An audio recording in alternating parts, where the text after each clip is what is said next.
মাননীয় মন্ত্রীকে দয়া করে বলবেন যে কি সমস্যা ছিল পরীক্ষাটি কিছুদিনের 2 দিনের জন্য বা একদিনের জন্য পিছিয়ে দেওয়ার। বিকেল 5টা পর্যন্ত আমরা বসে থেকে সিদ্ধান্ত নিলাম যে সকলেই বলল যে ওয়েদার ভালো হবে, সেই জন্য আমরা পরীক্ষা রেখেছি। মাননীয় মন্ত্রী মহোদয়ের কাছে আমার প্রশ্ন, এইচএসসি পরীক্ষা চলছে এবং গত 3-4 দিন ধরে আবহাওয়ার যে অবস্থা ছিল, বৃষ্টি এবং পুরো শহর, শুধু তো ঢাকা না, ঢাকা চট্টগ্রাম সহ বড় বড় যে শহরগুলো, সেই শহরগুলো পানির নিচে তলিয়ে গিয়েছিল।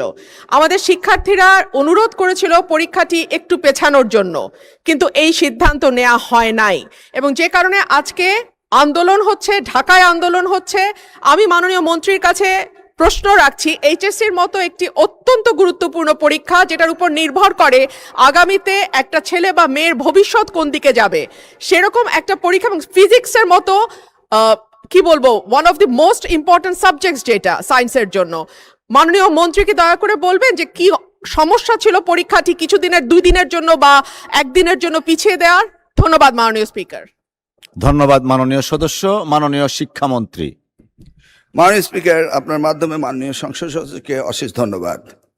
পরীক্ষা আমরা নিয়ে থাকি সারা বাংলাদেশে। এসএসসি পরীক্ষায় প্রায় 2700 সেন্টার রয়েছে এবং 64টি জেলায় এই 2700 সেন্টার একত্রে পরীক্ষা শুরু হয়।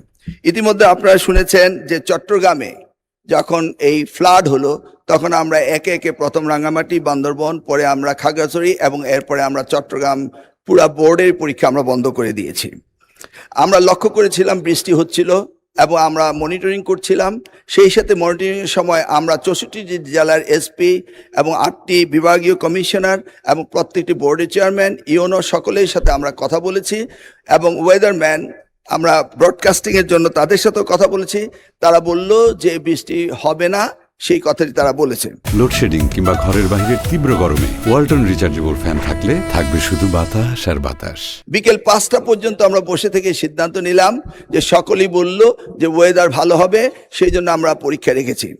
সকালে ঘুম থেকে উঠেই দেখতে পেলাম কুমিল্লা সরকারি মহিলা কলেজের মাঠ পানিতে ভরে গিয়েছে।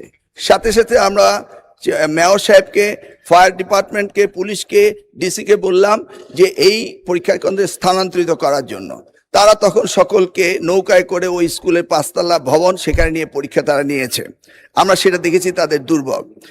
তাছাড়া সারা বাংলাদেশে আমরা ডিসিদের সাথে কথা বলেছি এবং ইউনিয়নদের সাথে, তারা বলেছে যে কোথাও পরীক্ষা কোনো রকম দুর্যোগ ঘটেনি, একটি শুধু কুমিল্লা মহিলা কলেজে ঘটেছে। এবং সেই সাথে ফিজিক্সের প্রশ্ন 6 এবং 7 এই 2টি প্রশ্ন ভুল হয়েছে। মাননীয় স্পিকার, আমরা দায়িত্ব পেয়েছি মাত্র 4 মাস। কোশ্চেন মডারেটর আগের কোশ্চেন মডারেটর কোশ্চেন করেছিল। আপনি জানেন যে কোশ্চেন মডারেট করতে হলে এই প্রক্রিয়াটি 2 বছর আগে থেকে শুরু করতে হয়।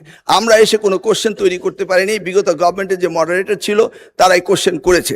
তবুও আমরা তাৎক্ষণিকভাবে ঘোষণা দিয়েছি যে ফিজিক্সের 6 এবং 7 2টি কোশ্চেন ভুল হয়েছে, সেটাকে আমরা ফুল ক্রেডিট দিয়ে দেব, সেটা আমরা বলেছি। এবং পরীক্ষা যথাযথ হচ্ছে কিনা সেইভাবে সাহায্য সহযোগিতা করার জন্য আমরা সকলকে প্রস্তুত রেখেছিলাম। আজকেও আমরা সারাদিন কথা বলেছি এবং প্রত্যেকটি আমাদের সাথে যারা স্টেক হোল্ডার রয়েছেন তারা বলেছে পরীক্ষা সুন্দর হয়েছে, সুস্থ হয়েছে। একটি জায়গায় শুধু কুমিল্লা সরকারি মহাবিদ্যালয়ে এই ঘটনাটি ঘটেছে এবং সেখানে পরীক্ষা সুন্দর হয়েছে। আমরা নির্দেশ দিয়েছি যে পরীক্ষা বিলম্বতে শুরু করার জন্য এবং যে মেয়েটি কাপড় ভিজে গিয়েছিল বাড়ি থেকে কাপড় আনা হয়েছে, 1 ঘন্টা পরে পরীক্ষা নেওয়া হয়েছে এবং পরীক্ষার সময়সীমা বাড়িয়ে দেওয়া হয়েছে।